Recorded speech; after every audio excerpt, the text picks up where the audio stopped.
ఐశ్వర్య రాజేష్ ప్రముఖ దివంగత నటుడు రాజేష్ కుమార్తెగా, ప్రముఖ సీనియర్ లేడీ కమెడియన్ శ్రీలక్ష్మి మేనకోడలిగా ఇండస్ట్రీలోకి అడుగుపెట్టింది. నిజానికి ఐశ్వర్య రాజేష్ తెలుగు అమ్మాయి అయినప్పటికీ తెలుగులో ఈమెకు అవకాశాలు రాలేదు.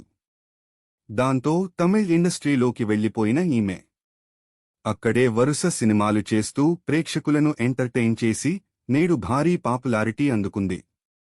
అంతేకాదు ఆ సినిమాలతో వచ్చిన క్రేజ్ కారణంగా ఇప్పుడిప్పుడే తెలుగులో మళ్లీ ఈమె టాలెంట్ను గుర్తించి అవకాశాలు ఇస్తున్నారు. అందులో భాగంగానే ఈ ఏడాది సంక్రాంతికి అనిల్ రావిపూడి దర్శకత్వంలో వెంకటేష్ హీరోగా నటించిన సంక్రాంతికి వస్తున్నాం సినిమాలో నటించింది. ఇందులో వెంకటేష్ భార్యగా భాగ్యం పాత్రలో అదరగొట్టేసింది ఐశ్వర్య రాజేష్. ఇకపోతే ఈమె సినీ ఇండస్ట్రీలోకి అడుగుపెట్టి చాలా ఏళ్లు అవుతున్నా ఇప్పటివరకు ఇంత మంచి పాత్ర ఈమెకు దక్కలేదు. ఈ స్థాయి హిట్టు కూడా పడలేదు. కానీ ఈ సినిమాతో ఒకే సినిమాతో లభించడంతో ఐశ్వర్య రాజేష్ ఖుషి అయిపోతోంది. ఇక ప్రస్తుతం టాలీవుడ్లో కూడా వరుస సినిమాలు చేయడానికి సిద్ధమవుతున్నట్లు సమాచారం. ఇదిలా ఉండగా తాజాగా ఒక ఇంటర్వ్యూలో ఐశ్వర్య రాజేష్ మాట్లాడుతూ, నాకు ఎన్టీఆర్ అంటే ఎంతో అభిమానం. ఆయనను స్టూడెంట్ నెంబర్ సినిమా నుంచి చూస్తూ వస్తున్నాను. ఆయన డాన్స్ అంటే ఇంకా ఇష్టం. ఆయనతో నటించే అవకాశం వస్తే ఖచ్చితంగా వదులుకోను. అంతేకాదు నా కోరిక కూడా అదే. ఆయన డైలాగ్ డెలివరీ, డాన్స్, యాక్టింగ్ అంటే మరింత ఇష్టం.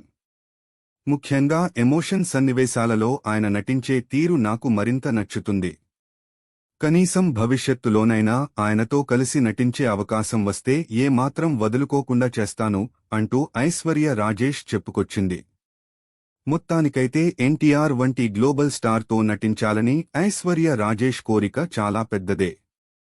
మరి ఎప్పుడు నెరవేరుతుందో చూడాలి అని నెటిజన్స్ కూడా కామెంట్ చేస్తున్నారు.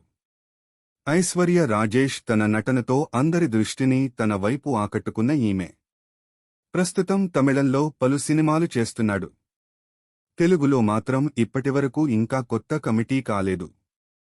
ఈ సినిమా హిట్ అయిన నేపథ్యంలో ఇకపై వరుసగా ఫ్యామిలీ ఓరియంటెడ్ పాత్రలే ఈమెకు లభించే అవకాశం ఉందని కొందరు కామెంట్లు చేస్తున్నారు.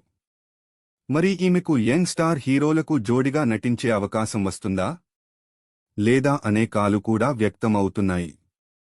అంతేకాదు ఎన్టీఆర్ వంటి స్టార్ హీరోతో నటించే అవకాశం వస్తే మాత్రం ఈమె అదృష్టంతో పాటు ఈమె కల కూడా పండినట్టే అని అభిమానులు సైతం కామెంట్లు చేస్తున్నారు. మరి ఎన్టీఆర్ సినిమాల్లో నటించే అవకాశం వస్తుందో లేదో చూడాలి.